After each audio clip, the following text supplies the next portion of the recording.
Greetings everybody, my name is Tommy the Game Master and welcome to my channel. A few years ago around this time of year I reviewed the Atari 2600 classic Haunted House. It was a fun game for its time and still has some amusement even today. About the same time I reviewed it, I noticed this game was on sale on Steam. This is the attempted reboot of the game that was made in 2010. So how is it? Well, it's a mixed bag. It tries to update and stay faithful to a game that, at the time that this was being remade, was pretty much 30 years old, and the age spots do show in the reboot, unfortunately. But I wouldn't say it's a terrible game, just a bit of a repetitive one. Let's take a look at Atari's Haunted House. No, not that one, the newer one. The story in this game isn't much. It's much better than the original Atari had, but what's there isn't what I would call entertaining or scary at all. Basically, a brother and sister have grown up listening to their grandpa's stories and adventures. One day, Grandpa set out to find an ancient urn in a grave mansion at Spirit's Bay and never return. Skip a few decades later, and the siblings receive a letter telling them to head to Spirit Bay.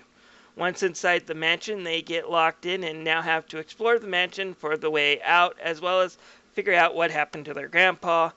And the game story is kept simple for the most part. However, its biggest mistake comes in journals you can find that contain both Grandpa's misadventures through the mansion, as well as the mansion's original owners and their life story and the way this urn affected them. This wouldn't be bad to add in a little backstory, but it's a bit incomplete. It never really says what the urn does, other than it's cursed and can make you evil. Does it make you immortal? Does it bring ghosts back? What's the price to use it? Other than making you go insane is never told. It's never really said that, and the backstory, rather than make the game more interesting, just makes it more confusing. It would have been better left out of this game. Make no mistake when it comes to the gameplay of Haunted House. It is supposed to be a dungeon crawler. Your main goal is to either find keys or pull switches in order to unlock the door that lets you exit a stage. You also have to manage your inventory, which contains the ability to hold two items that will allow you to light your way or attack enemies. At first, your only type of lights you will get are matches or candles, and those don't do much except let you see the character so you know where you're going. Later on, though, you'll have to toggle between two things in your inventory: an attack item like the Eye of Sauron and a few other items that you can pick up that will just kill enemies that are around you, but also have a 30-second recharge time, and colored lamps that let you pass through walls, and only certain kinds of walls for each color so you can find switches. Throw in finding fireplaces that let you recharge your power and kill enemies when lit, and you got pretty much the whole game right here. It's pretty basic. You move around and you ransack things and hope that you will either get keys or things that you might need to light your way so you can get those walls I mentioned earlier.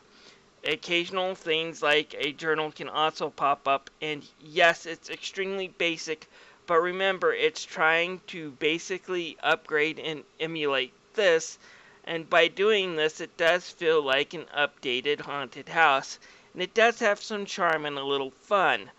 Problem is, not a lot of fun. It only lasts 2 hours to beat the whole thing from beginning to end, so it's not very long, nor were there any puzzles except for maybe a few towards the end that presented me any sort of challenge. And yes, ransacking everything does get a little repetitive after a while.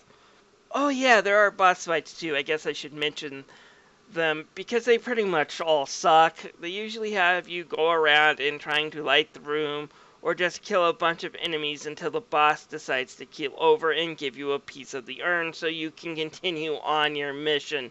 These are completely forgettable. Overall, I found the gameplay in Haunted House to have some of the charm of the 1980s original. However, the original has aged, and because of that, after a while the charm began to fade, and I just kind of got bored. I kind of like the graphics in this game and the way they feel. They're over-the-top cartoony, and the whole thing almost has an early 2000s Scooby-Doo era feel to it. The camera is over the top of your character, which is what the original Haunted House was like, and when your character has no lights on, he just is a pair of eyes wandering around, which is certainly a nice homage to the original Atari game. The enemy designs, however, aren't anything memorable, but I guess they do a good job in looking like an updated version of the original haunted house from 1981. The audio, however, isn't very good. Though the voice acting is decent enough on the cutscenes, the sound really is just random for the most part. The game tries to have a scary atmosphere with the audio, and it fails miserably. While other games like Five Nights at Freddy's get a lot of their scares through the audio, Haunted House fails, and here is why. Freddy's audio tracks are there to make a point that the animatronics that are stalking you are on the move and to be on guard. Here, this is just random. You hear an evil cackling or a baby crying just at random, and by the end of the game, it gets really old. Music is typical scary music you would hear in a kid's Halloween special, and is nothing really spectacular about it.